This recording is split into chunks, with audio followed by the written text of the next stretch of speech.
Jean-Claude Conche, bonjour. Vous êtes le fondateur de la société Ascom, que vous avez fondée il y a 11 ans.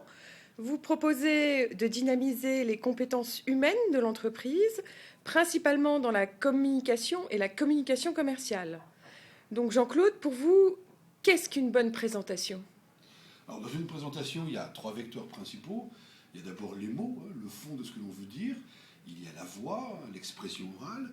Et puis il y a le visuel, ce qui va être vu, la gestuelle. Et puis bien sûr, la présentation visuelle PowerPoint. Et il faut le même niveau de qualité pour ces trois vecteurs. Alors très souvent, ce que l'on voit, c'est que le fond est plutôt bon.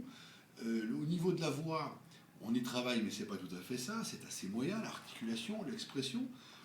On n'est souvent pas bon sur les gestes, la gestuelle, l'expression du visage, l'expression orale, et puis surtout ce qui est présentation euh, PowerPoint, et bien là c'est souvent pas bon du tout.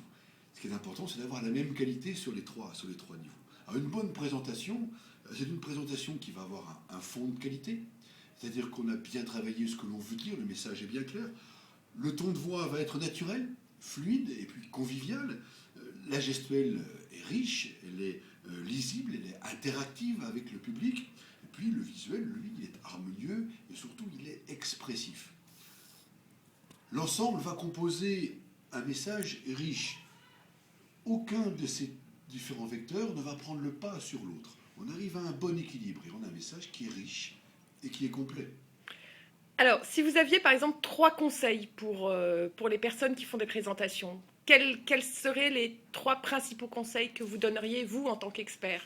Alors, trois conseils. D'abord, se former aux techniques sur la voix, aux techniques de la gestuelle, et puis se former à la création d'une vraie présentation visuelle, et puis s'entraîner, passer du temps pour bien préparer ses interventions, et puis en dernier lieu, bien percevoir l'importance de la forme par rapport au fond.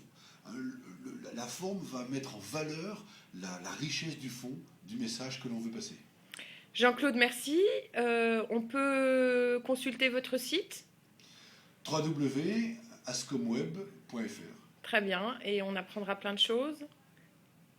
À bientôt. À bientôt.